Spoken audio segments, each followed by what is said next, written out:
નમસ્કાર વાલા વિદ્યાર્થી મિત્રો, આપ સૌનું સ્વાગત છે આપણી એજ્યુકેશન બ્રેન ચેનલમાં। આજે આપણે પર્યાવરણના પાઠ નંબર 11 જ્યારે ધરતી ધ્રુજી ઉઠી એના વિશે આપણે માહિતી મેળવીશું। તો જ્યારે ધરતી ધ્રુજી ઉઠી એટલે એવી વિકટ પરિસ્થિતિ જેના કારણે માનવ જીવન અને સંપત્તિને નુકસાન થાય। આજે આપત્તિઓ હોય છે એ બે પ્રકારની હોય છે। કઈ કઈ આપત્તિ? એક તો કુદરતી આપત્તિ હોય છે અને એક માનવ નિર્મિત આપત્તિ હોય છે। કુદરતી એટલે કે કુદરત થી આપત્તિ આવતી હોય છે અને માનવ સર્જિત એટલે કોઈ માનવ ભૂલના કારણે આપત્તિ આવતી હોય છે। કુદરતી આપત્તિઓમાં ભૂકંપ, પૂર, વાવાઝોડું, અનાવૃષ્ટિ, અતિવૃષ્ટિ, દાવાનળ વગેરેનો સમાવેશ થાય છે। સૌપ્રથમ વાત કરીએ તો પૂર વિશે કે જ્યારે નદીમાં ખૂબ વધારે પાણી આવે અને આસપાસના વિસ્તારોમાં પાણી ફેલાઈ જાય ત્યારે તેને પૂર કહે છે। પૂર આવ્યું છે એવું કહીએ છીએ। પૂરથી ખેતી, જાનમાલને ભારે નુકસાન થાય છે। હવે વાવાઝોડા વિશે માહિતી મળશું કે સમુદ્ર ઉપર હવાનું દબાણ બદલાતા, જે સમુદ્ર હોય છે એના ઉપર હવાનું દબાણ બદલાય તેમજ તેજ એટલે કે જોરથી પવન ફૂંકાય છે અને ભારે વરસાદ પડે છે। આવી પરિસ્થિતિને વાવાઝોડું કહીએ છીએ આપણે। પછી વરસાદ ઓછો પડે અથવા ન પડે એને અનાવૃષ્ટિ કહીએ છીએ। અનાવૃષ્ટિ એટલે કે વરસાદ બિલકુલ ના પડે અથવા બિલકુલ ઓછો પડે ત્યારે એને આપણે અનાવૃષ્ટિ કહીએ છીએ। જ્યારે ખૂબ વરસાદ પડે ત્યારે તેને અતિવૃષ્ટિ કહે છે, એટલે કે અતિ વરસાદ પડ્યો। પછી જંગલોમાં લાગતી આગને આપણે દાવાનળ કહીએ છીએ।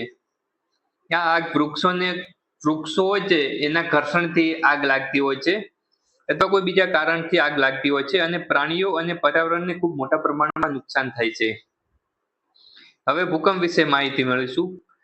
પૃથ્વીના પેટાળમાં થતી હલનચલનના કારણે ધરતી ધ્રુજી ઉઠે છે, તેને આપણે ભૂકંપ કહીએ છીએ। ભૂકંપ એટલે કે ધરતીમાં ધ્રુજારો આવવો, એને આપણે ભૂકંપ કહીએ છીએ। 26 જાન્યુઆરી 2001 ના રોજ ગુજરાતના કચ્છમાં ભયાનક ભૂકંપ આવ્યો હતો, એટલે આખે ગુજરાત ઉપર એની બહુ મોટી અસર થઈ હતી અને જાનમાલને અને બહુ માણસો મૃત્યુ પામ્યા હતા, બહુ મકાનો ધરાશાયી થયા હતા, બહુ મોટા પ્રમાણમાં ભૂકંપ આવ્યો હતો।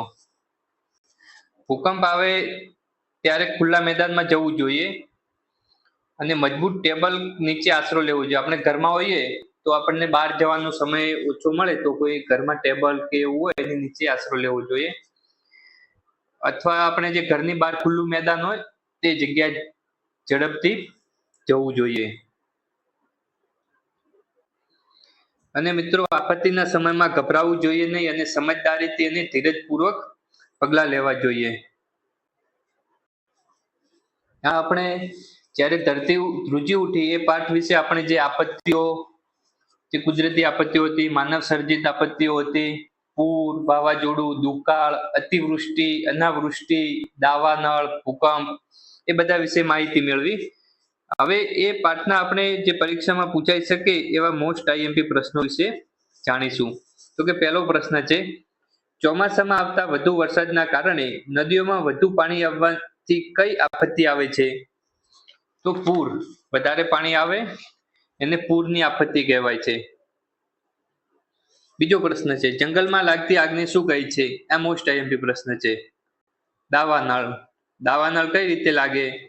એટલે કે જંગલોમાં જે ઝાડ હોય છે, ઝાડમાં પવનના લીધે ઝાડની ડાળીઓ ઘસાય છે અને ઘર્ષણના કારણે આગ ઉત્પન્ન થાય છે અને પછી આખા જંગલમાં આગ ફેલાઈ ઉઠે છે, એને દાવાનળ કહે છે। ત્રીજો પ્રશ્ન છે, વરસાદ ના આવે અને ખેતીના પાક સુકાઈ જાય, અનાજ પાણીમાં અછત વર્તાય ત્યારે કઈ આપત્તિનો સામનો કરવો પડે છે? દુકાળ, વરસાદ ના પડે એટલે દુકાળ, ખેતીના પાક સુકાઈ જાય, ખાવા પીવાની તકલીફ પડે એટલે દુકાળ જેવી પરિસ્થિતિ આવી જાય। ચોથો, કઈ આપત્તિની અસર નદી કિનારાના નીચાણવાળા વિસ્તારોમાં થાય છે? પૂર આવે એટલે નદી આજુબાજુના જે ગામો હોય કે જે વિસ્તાર હોય ત્યાં જે નદીનું પાણી હોય છે એ ગામમાં ભરાઈ જાય છે અને પૂરની સ્થિતિ ઉત્પન્ન થાય છે। પાંચમો પ્રશ્ન છે, નીચેનામાંથી કઈ ઘટના આપત્તિ નથી?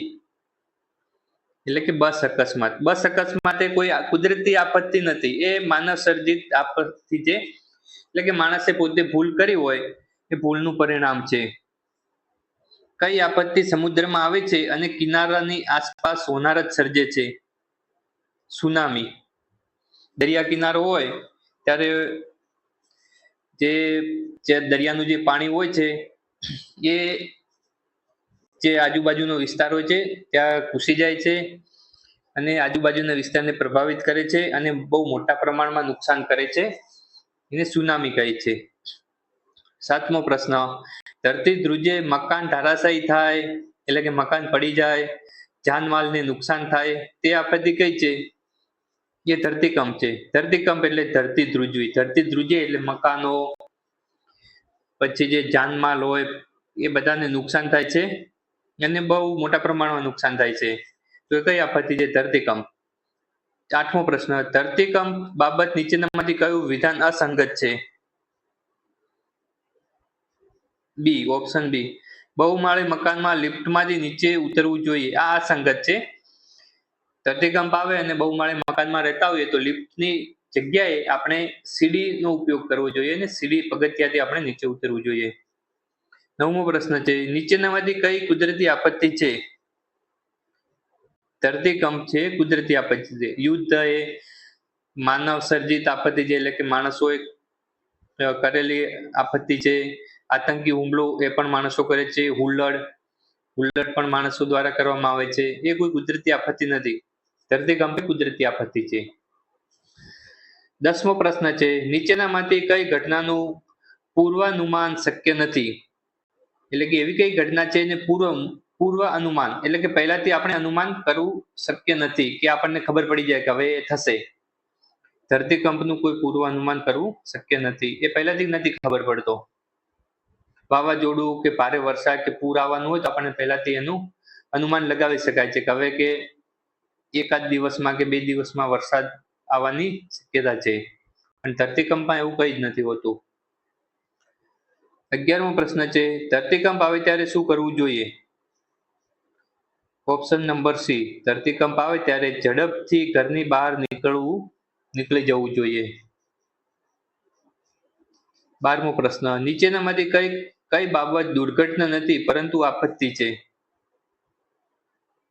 ઓપ્શન નંબર એ, પતંગ પકડવા જતા પગ મચકોડાવો. નહીં, એ નહીં. 12મામાં આવશે દુકાળ પડવો. ઓપ્શન નંબર બી આવશે કે નીચેનામાંથી કઈ બાબત દુર્ઘટના નથી પરંતુ આપત્તિ છે? એટલે કે દુકાળ પડવો એ કુદરતી આપત્તિ છે. 13મો પ્રશ્ન, ઘર બનાવવું હોય ત્યારે તેની ડિઝાઇન અથવા જે એનો પ્લાન હોય છે એ કોણ તૈયાર કરે છે? તો ઓપ્શન નંબર એ, આર્કિટેક્ટ, સ્થપતિ. આર્કિટેક્ટ હોય છે આપણને એની ડિઝાઇન બનાવીને આપે છે. એ ડિઝાઇન મુજબ પછી આપણે ઘર બનાવતા હોઈએ છીએ. 14મો પ્રશ્ન, ખાલી જગ્યાની ઘટના બને ત્યારે ફાયર સ્ટેશનમાં જાણ કરવામાં આવે છે. આગ લાગે ત્યારે જે ફાયર સ્ટેશન હોય છે એમાં આપણે જાણ કરતા હોઈએ છીએ અને ફાયર સ્ટેશન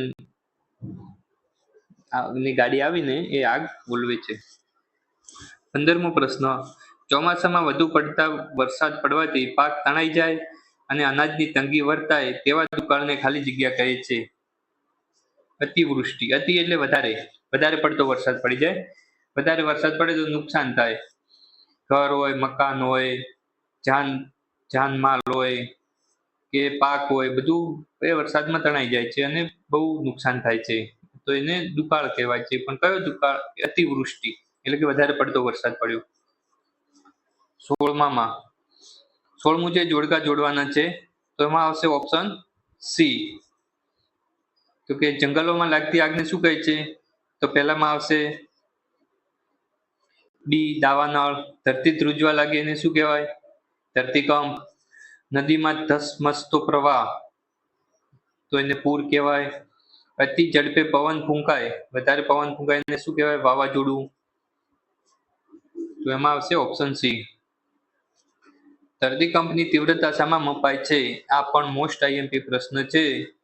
ધરતીકંપની તીવ્રતા માપવા માટે રિક્ટર સ્કેલનો રિક્ટર સ્કેલમાં મપાય છે. 18મો પ્રશ્ન છે, દુકાળ પડે ત્યારે શું થાય છે?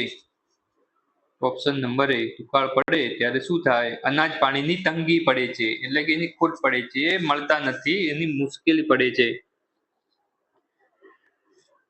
તો વિદ્યાર્થી મિત્રો, આ હતા આપણા પાઠ નંબર 11, જ્યારે ધરતી ધ્રુજી ઉઠી, એના મોસ્ટ આઈએમપી પ્રશ્નો અને એની સમજૂતી. તો વિદ્યાર્થી મિત્રો, તમને અમારો જો આ વિડીયો ગમ્યો હોય તો અમારી ચેનલને લાઈક, શેર અને સબસ્ક્રાઇબ કરવાનું ભૂલતા નહીં. અને હવે આપણે મળીશું આગળના આપણે નેક્સ્ટ વિડીયોમાં. ત્યાર સુધી બાય બાય.